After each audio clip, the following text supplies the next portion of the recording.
बिस्मिल्लाहिर्रहमानिर्रहीम। आज जिस इशू पे मैं बात करना चाहता था, ये मेरे जहन में थी कुछ।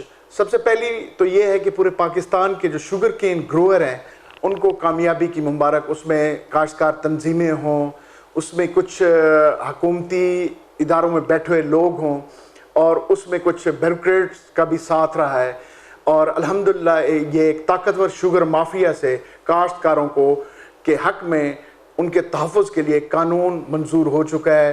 ये पाकिस्तान की तारीख में पहली दफ़ा हुआ है कि एक ताकतवर तबका के ख़िलाफ़ एक कानून मंजूर हुआ है, जबकि पिछले 35 साल में ये एक रूटीन थी ख़ास तौर पे कि हमेशा ताकतवर तबके को ओबलाइज किया जाता था, प्रमोट किया जाता था और कमज़ोर को दबाया जाता था।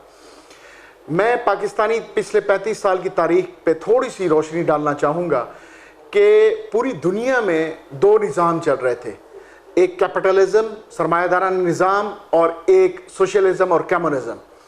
कम्युनिज्म और सोशलिज्म जो थी वो इंसानी फलाह व बहबूद के लिए था, और जो सरमायादाराना निज़ाम था वो चंद ताकतवर लोग सख्त करके पूरी दुनिया की दौलत पे कब्जा करना चाहते थे। इन दो निज़ामों की लड़ाई में हुआ ये कि जब यहाँ पाकिस्तान में जुल्फ़िकार अली भुट्टो की हुकूमत थी और ज़िया उल हक मार्शल्लाह आया, तो ज़िया मार्शल्लाह को लाने में सपोर्ट किया मिडल मैन ने, इंडस्ट्रियलिस्ट ने, क्योंकि नेशनलाइज हो गई थी, और ताजरों ने सपोर्ट किया। मार्शल्लाह यहाँ आ गया। जनरल ज़िया उल हक साहब ने ये किया कि उन्होंने सारे इख्तियार उन ताजरों को, मिडल मैन और इंडस्ट्रियलिस्ट के लिए रियासत की तमाम तर कानूनी मशीनरी, कानूनी इदारे उस ताकतवर तबके के हक में इस्तेमाल शुरू हो गई।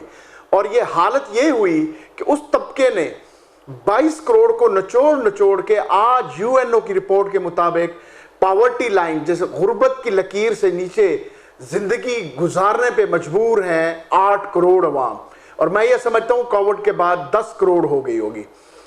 जबकि हुआ ये कि जब सोशलिज्म और कम्युनिज्म खत्म हो रहा था तो वेस्टर्न वर्ल्ड, जिसको हम यूरोप कहते हैं, जिसको हम कॉपी करते हैं, पूरा यूरोप, अमेरिका, कनाडा, जो तरक्की याफ्ता दुनिया जिसको बोलते हैं, उन्होंने सोशलिज्म और कम्युनिज्म की अच्छाइयाँ अडॉप्ट की, जिसमें वेलफेयर लॉज, लेबर लॉज, और कमज़ोर तबके के लिए उन्होंने जो वेलफेयर की चीज़ें थी वो अडॉप्ट करके अपने कानून में शामिल करके और इस ताकतवर तबके को लगाम डाली ताकि सरमायादाराना निज़ाम भी चल सके और ताकतवर तबके पे भारी टैक्सेस लगाए। 32%, 38%, 40% तक मुख्तलिफ ममालिक की एवरेज है टैक्स की। तो यहाँ क्या हुआ कि उस ताकतवर तबके, उस इंडस्ट्रियलिस्ट, उस मिडिल मैन और उस ताजिर के दरमियान जो भी कानूनी रुकावटें थी, जिसको मैं समझता हूँ कि मियाँ नवाज शरीफ साहब, क्योंकि ताजिर थे, एक इंडस्ट्रियलिस्ट थे, उन्होंने सारी कानूनी रुकावटें दूर करके ताकतवर तबके को इतना जालमाना तरीके से रियासत की सपोर्ट से उनको फ्री हैंड मिला और उन्होंने गुर्बत की लकीर से आज 10 करोड़ अवाम को कर दिया है। अब इस वक्त सिचुएशन ये है कि इस तरफ एक नया ट्रेंड सेट हो रहा है कि ताकतवर तबके को किस तरह कानून के नीचे ले आया जाए या कानून की गिरफ्त में ले आया जाए, ताकि जो 10 करोड़ अवाम हमारी गरीब हो चुकी है, पॉवर्टी लाइन से नीचे हो चुकी है, उनको कैसे उठाया जाए, और उसके मुताबिक अब कानून भी बन रहे हैं। मैं आपको एक मिसाल देता हूं कि ये जनरल ज़िया उल हक साहब के दौर तक 17% टैक्स एवरेज रेशियो थी हमारी, आज 9% है। मतलब 9% लोग जो है ना वो टैक्स नेटवर्क में आते हैं। इसी तरह तनख्वाहदार तबका है वो एडवांस तनख्वाह से अपना टैक्स कटौती करवाते हैं। इसी तरह एग्रीकल्चर सेक्टर हो, मुख्तलिफ सेक्टर हो, सब में टैक्स कटौती होती है। जो ताकतवर तबका है वो टैक्स से मुस्तस्ना है। पहले अयूबी दौर में टोटल 22 खानदान थे, आज 22,000 बन चुके हैं।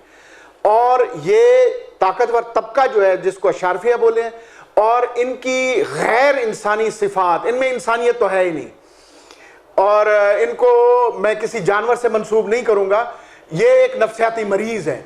और ये पाकिस्तानी 22 करोड़ अवाम को भी लूटते हैं, हुकूमत को भी लूटते हैं, बैंक के कर्जे भी माफ करवाते हैं और मुख्तलिफ किस्म की क्रिमिनल एक्टिविटीज करके सिर्फ इनको दौलत जमा करने का शौक है और वही दौलत इनके नसीब में भी नहीं होती।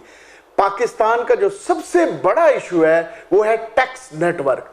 जब तक हम इसको नहीं बढ़ाएंगे, जब तक हम इस टैक्स की रेशो को बजाय इसके कि जीएसटी लगा के गरीब खाने पीने वाली चीज़ों पे टैक्स लगाएं, बजाय इसके कि तनख्वाहदार तबके को एडवांस उसकी तनख्वाह से टैक्स काट लें, बजाय इसके कि निचले तबके को टैक्स भरना पड़े, हम ताकतवर तबके को गिरफ्त में ले आए।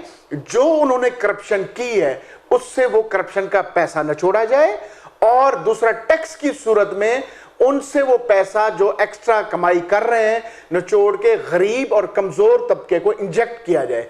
पाकिस्तान का वाहिद हल ही यही है। आज आप किसी यूरोपियन मुल्क में चले जाएं, वहां ताकतवर तबके पे भारी टैक्सेस हैं, कमजोर को वो उसी टैक्स के पैसे से पॉवर्टी लाइन या गुर्बत की लकीर से उठाया जाता है, उनको सपोर्ट किया जाता है।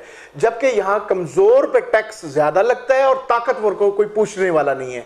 जब तक यह मसला हल नहीं होगा, पाकिस्तान की माशी हालत जो है वो दुरुस्त नहीं हो सकती।